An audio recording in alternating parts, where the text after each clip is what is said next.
Hello everyone, welcome back to my channel. പുതിയൊരു വീഡിയോയിലേക്ക് എല്ലാവർക്കും സ്വാഗതം. ഇന്ന് ഞാൻ വന്നിരിക്കുന്നത് ഒരു സ്പെഷ്യൽ ചിക്കൻ കറിയുമായിട്ടാണ്. ചിക്കൻ കറി നമുക്ക് എങ്ങനെ ടേസ്റ്റ് മാറാതെ നമുക്ക് എങ്ങനെ ഫുൾ ഗ്രേവി ആയിട്ട് നമുക്ക് എങ്ങനെ ഉണ്ടാക്കാമെന്ന് നമുക്ക് നോക്കാം. അതിനുവേണ്ടി നമുക്ക് ആദ്യം മസാല തയ്യാറാക്കണം.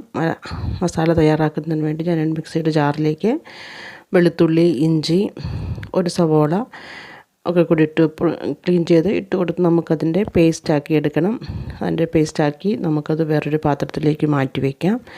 അതേ ജാറിൽ തന്നെ നമുക്ക് രണ്ട് വലിയ തക്കാളിക്ക മുറിച്ചിട്ട് കൊടുത്തിട്ട് നമുക്ക് അതിൻ്റേതും പേസ്റ്റാക്കി എടുക്കണം കേട്ടോ. അതിൻ്റേതും കൂടെ പേസ്റ്റാക്കി നമുക്ക് ഒരിടത്ത് മാറ്റി വയ്ക്കണം. ഇതിൻ്റെ എല്ലാം അളവ് ഞാൻ ഡിസ്ക്രിപ്ഷൻ ബോക്സിൽ ഞാൻ കൊടുക്കാം. എന്തൊക്കെയാണ് ഞാൻ എടുത്തിരിക്കുന്നത് എന്നുള്ളതിൻ്റെ എത്രയൊക്കെയാണ് അതിൻ്റെ അളവ് ഞാൻ ഡിസ്ക്രിപ്ഷൻ ബോക്സിൽ കൊടുക്കാം. അതിനുശേഷം നമുക്ക് ഗ്യാസ് ഓൺ ചെയ്ത് ഒരു പാത്രം അടുപ്പത്ത് വയ്ക്കാം. ഒരു വലിയ പാത്രം തന്നെ നമുക്ക് അടുത്ത് വയ്ക്കണം.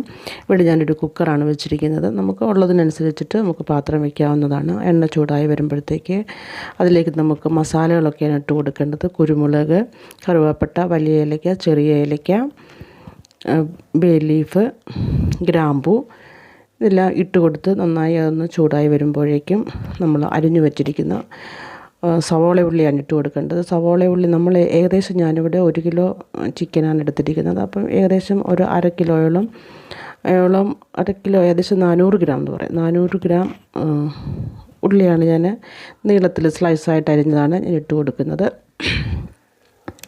നമുക്ക് ഇട്ട് കൊടുത്ത് നന്നായി ഇളക്കി കൊടുക്കാം. അല്പം ഒന്ന് ഇളക്കി കൊടുത്തതിന് ശേഷം നമുക്കിത് അടച്ചു വെച്ചിട്ട് ഒരു 10 മിനിറ്റ് സമയത്തേക്ക് നമുക്കിത് അടച്ചു വെക്കണം. അടച്ചു വെച്ചാലും അതിനിടയ്ക്ക് നമ്മളിതൊന്ന് ഇളക്കി കൊടുക്കണം കേട്ടോ. ഇടയ്ക്കിടയ്ക്ക് ഇത് തുറന്ന് നോക്കി ഇളക്കി കൊടുക്കണം, അല്ലെങ്കിൽ അടി പിടിക്കും. ഇച്ചിരി ഉപ്പ് കൂടി നമുക്ക് ഇട്ട് കൊടുക്കാം. അപ്പോൾ ഉള്ളി ഒന്ന് പെട്ടെന്ന് സോഫ്റ്റായി വരാൻ വേണ്ടി നമുക്ക് ഉപ്പിട്ട് കൊടുക്കാം. ഉപ്പ് നമ്മൾ ഒത്തിരി ഇട്ട് കൊടുക്കരുത്. നമുക്ക് പിന്നെ അത് കഴിഞ്ഞിട്ടും ലാസ്റ്റിൽ നമുക്ക് ഉപ്പിടേണ്ടതാണ്. അതുകൊണ്ട് ഒരുപാട് ഉപ്പിട്ട് കൊടുക്കല്ലേ. ഏകദേശം ഉള്ളിൻ്റെ കളറൊക്കെ ഒന്ന് മാറി വന്നിട്ടുണ്ട്. നമുക്ക് 10 മിനിറ്റ് കഴിഞ്ഞ് നമുക്ക് ബാക്കി നമ്മൾ ഈ കഴുകി വച്ചിരിക്കുന്ന ചിക്കൻ നമുക്ക് ഇട്ട് കൊടുക്കാം. ചിക്കൻ ഇട്ട് കൊടുത്തതിന് ശേഷം നമുക്ക് നന്നായിട്ട് ഇളക്കി യോജിപ്പിക്കാം. ചിക്കൻ ഇട്ട് കൊടുത്ത് ഇളക്കി യോജിപ്പിച്ചതിന് ശേഷം വീണ്ടും നമ്മളിത് അടച്ചു വെച്ച് വേവിക്കണം കേട്ടോ. ഏകദേശം ഒരു 5 മിനിറ്റ് സമയത്തേക്ക് നമുക്ക് വീണ്ടും ഇത് ചിക്കൻ അടച്ചു വയ്ക്കാം. ചിക്കൻ നമുക്ക് വീണ്ടും ഇത് അല്പസമയത്തേക്ക് കൂടെ ഒരു 5 മിനിറ്റ് സമയത്തേക്ക് നമുക്ക് അടച്ചു വെച്ചിട്ട് ഇത് വേവിക്കണം. 5 മിനിറ്റ് കഴിഞ്ഞിട്ടുണ്ട്. വീണ്ടും നമുക്ക് തുറന്ന് നോക്കി വീണ്ടും ഇത് നമുക്ക് ഇളക്കി കൊടുക്കാം. അതിനുശേഷം ഇതിനകത്തേക്ക് മസാല ഒഴിച്ചു കൊടുക്കണം. മുളക് പൊടി, മല്ലിപ്പൊടി, മഞ്ഞൾപ്പൊടി, ജീരകപ്പൊടി, ചിക്കൻ മസാല ഇവയെല്ലാം കൂടിയിട്ട് നമുക്ക് അല്പം വെള്ളം ഒഴിച്ച് കലക്കി പേസ്റ്റാക്കി വെക്കണം നമ്മൾ നേരത്തെ തന്നെ. അത് നമ്മളിതിനകത്തേക്ക് ഒഴിച്ചു കൊടുത്ത് നന്നായി ഇളക്കി വീണ്ടും നമുക്കിതൊരു 2-3 മിനിറ്റ് സമയത്തേക്ക് വീണ്ടും അടച്ചു വെച്ച് വേവിക്കണം. മസാല ഒന്ന് വേവുന്നത് വരെ ഒന്ന് അടച്ചു വെക്കണം. അതിനുശേഷം വീണ്ടും തുറന്ന് ഇപ്പം നമ്മൾ ഒട്ടും വെള്ളം ഒഴിക്കാതെ തന്നെയാണ് നമ്മളിതൊക്കെ ഉണ്ടാക്കിയിരിക്കുന്നത്. ഇപ്പോൾ തന്നെ കണ്ടോ, അതിനകത്തേക്ക് വെള്ളമൊക്കെ ഒന്ന് ഇറങ്ങിയത് കണ്ടില്ലേ. നമ്മൾ ടൊമാറ്റോ പ്യൂരിയാക്കി വെച്ചിരിക്കുന്നത് ഒഴിച്ചു കൊടുക്കണം. അതിനുശേഷം വീണ്ടും നമുക്കത് നന്നായി ഇളക്കി യോജിപ്പിച്ചതിന് ശേഷം വീണ്ടും ഒരു 5 മിനിറ്റ് സമയത്തേക്ക് നമുക്ക് അടച്ചു വെക്കണം കേട്ടോ. അടച്ചു വെച്ച് വീണ്ടും ഇതിനെ നമുക്ക് നന്നായിട്ട് വേവിച്ചെടുക്കണം. നമ്മൾ ഇളക്കി കൊടുത്തുകൊണ്ടേ ഇരിക്കണം, അല്ലെങ്കിൽ അടിയിൽ പിടിക്കാൻ സാധ്യതയുള്ളതുകൊണ്ടാണ് പറയുന്നത്. നമ്മൾ അടച്ചു വെക്കുന്നത് കൊണ്ട് നമ്മൾ തുറന്ന് നോക്കാതിരിക്കരുത്. തുറന്ന് നോക്കി നമ്മൾ ഇളക്കി കൊടുത്തുകൊണ്ടേ ഇരിക്കണം കേട്ടോ. നമുക്ക് നിങ്ങൾക്ക് വേണമെങ്കിൽ സ്കിപ്പ് ചെയ്യാം. 2 കുടം വെളുത്തുള്ളി നമുക്ക് അതിനകത്തേക്ക് ഇട്ട് കൊടുക്കാം. നല്ലൊരു ടേസ്റ്റാണ്. നമുക്ക് അത് വെന്ത് കഴിയുമ്പോൾ നമുക്കത് കഴിക്കാൻ നല്ല ടേസ്റ്റാണ്. നിങ്ങൾക്ക് ഇഷ്ടമുണ്ടെങ്കിൽ ചെയ്താൽ മതി, ഇല്ലെങ്കിൽ വേണ്ട. ഇനി വെളുത്തുള്ളി ഇഞ്ചി പേസ്റ്റാക്കി നമ്മൾ വെച്ചിരിക്കുന്നത് അതും കൂടി നമുക്ക് ഇട്ട് കൊടുത്ത് ഇളക്കി കൊടുത്ത് വീണ്ടും നമുക്ക് അടച്ചു വെച്ച് വേവിക്കാവുന്നതാണ്.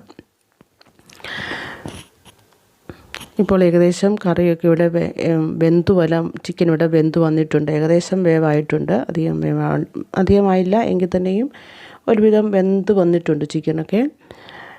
നമുക്ക് വീണ്ടും ഇളക്കി കൊടുക്കാം. നല്ല കളറൊക്കെ നല്ല കളറായിട്ടുണ്ട്. അല്പം ഒരു ഗരം മസാല പൗഡർ കൂടി നമുക്ക് ചേർത്ത് കൊടുക്കാം. ഗരം മസാല ചേർത്തതിന് ശേഷം അതിലേക്ക് നല്ല ഏറെ തന്നെ മല്ലിയില അരിഞ്ഞത് നമുക്ക് ഇട്ട് കൊടുക്കാം.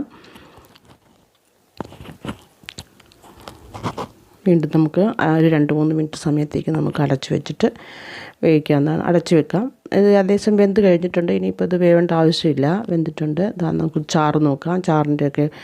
ചാറ് ഒരു നല്ല കുറുകിയ ചാറ് തന്നെയാണ്. ഉണ്ടെങ്കിലും അതിന് ടേസ്റ്റ് ഇല്ലാത്ത ചാറല്ല, വെള്ളം പോലെ കിടക്കുന്ന ചാറല്ല. കണ്ടോ, നല്ല കുറുകിയാണ്. എന്നാലും നമുക്ക് ഇതിനകത്തേക്ക് അല്പം കൂടെ നമുക്ക് വെള്ളം ഒഴിച്ചു കൊടുക്കണം. വെള്ളം ഒഴിച്ചു കൊടുക്കുമ്പോൾ ചൂടുവെള്ളം വേണം നമ്മൾ ഒഴിച്ചു കൊടുക്കാൻ. പച്ചവെള്ളം നേരിട്ട് ഒഴിച്ചു കൊടുക്കരുത്, അപ്പോൾ കറിയുടെ കളറൊക്കെ അങ്ങ് മാറിപ്പോവും. അതുകൊണ്ട് വെള്ളം ചൂടാക്കി വേണം നമ്മൾ അതിനകത്തേക്ക് ഒഴിച്ചു കൊടുക്കാൻ. ഈ കറി എല്ലാവരും ഒന്ന് ട്രൈ ചെയ്ത് നോക്കണം. ഏകദേശം 1 കപ്പ് വെള്ളം ഞാൻ ഒഴിച്ചു കൊടുക്കുന്നുണ്ട് കേട്ടോ. ഒത്തിരി വെള്ളം ഒഴിച്ചിട്ടില്ല, 1 കപ്പ് വെള്ളം. ഇപ്പോൾ നോക്കാം ഇപ്പോൾ ചാറ് എങ്ങനെയുണ്ടെന്ന് നോക്കി. അതിൻ്റെ ഗ്രേവി കണ്ടോ, നല്ല കട്ടിയുള്ള തിക്കായിട്ടുള്ള ഗ്രേവിയാണ്. ചോറിനൊക്കെയാണെങ്കിലും നമുക്ക് കഴിക്കാൻ പറ്റുന്ന ഒരു കറി തന്നെയാണ്. എല്ലാവരും ഒന്ന് ട്രൈ ചെയ്ത് നോക്കണം. ഇത് സാധാരണയായി നമ്മൾ നോർത്ത് ഇന്ത്യയിലേക്കൊക്കെ പോകുമ്പോൾ അവിടുത്തെ ഹോട്ടലിലും ധാബയിലും ഒക്കെ കിട്ടുന്ന ഒരു കറിയാണ്. കണ്ടോ, നല്ല തിക്കാണ്. ഒട്ടും ഉള്ളിയും നമ്മൾ സവോളയും തക്കാളിക്കൊക്കെ നല്ലതായിട്ട് അരച്ച് ചേർത്തതുകൊണ്ട് ഉള്ളിയുടെയൊക്കെ ആ ഒരു നന്നായി വഴറ്റി ചേർത്തത് കൊണ്ടാണ് നമുക്ക് ആ കറിയുടെ ചാറ് അതുപോലെ കിട്ടിയിരിക്കുന്നത്. അതുകൊണ്ട് നിങ്ങൾ ഇങ്ങനെയൊന്ന് ഏറെ ഉള്ളി ഇട്ട് വേണം ഉണ്ടാക്കാനായിട്ട്. ഉള്ളി കുറച്ചാവരുത്. അതിനുശേഷം നമുക്കല്പം നെയ്യോ അല്ലെങ്കിൽ ബട്ടറോ ചേർത്ത് കൊടുക്കാവുന്നതാണ്. കറിക്ക് നല്ലൊരു ടേസ്റ്റ് കിട്ടും. തയ്ച്ചോട് കഴിയുമ്പോഴത്തേക്ക് കറി തണുത്ത് കഴിയുമ്പോൾ അതിൻ്റെ നല്ല കളറായിട്ട് വരും. ഞാൻ ലാസ്റ്റ് കാണിച്ചു തരാം. അതിൻ്റെ കളറ് കാണുമ്പോൾ തന്നെ നിങ്ങൾക്ക് മനസ്സിലാവും. ഇപ്പോൾ കറി ഇവിടെ റെഡി ആയിട്ടുണ്ട് കേട്ടോ. നമുക്ക് സ്റ്റൗ ഓഫ് ചെയ്യാം. എൻ്റെ ചാനൽ ആദ്യമായിട്ട് കാണുന്നവരാണെങ്കിൽ ചാനലൊന്ന് സബ്സ്ക്രൈബ് ചെയ്യുക. സബ്സ്ക്രൈബ് ചെയ്യാതെ കാണുന്നവരുണ്ടെങ്കിൽ ഒന്ന് സബ്സ്ക്രൈബ് ചെയ്തിട്ട് കാണുക. റെസിപ്പി ഇഷ്ടമായെങ്കിൽ മറ്റുള്ളവരിലേക്കൊന്ന് ഷെയർ ചെയ്യാൻ ശ്രമിക്കുക. നിങ്ങളുടെ എല്ലാവരുടെയും സപ്പോർട്ട് പ്രതീക്ഷിക്കുന്നു. ഓക്കെ, കറി കണ്ടോ, നല്ല അടിപൊളി കളറായിട്ടുണ്ട്. Okay, thank you for watching.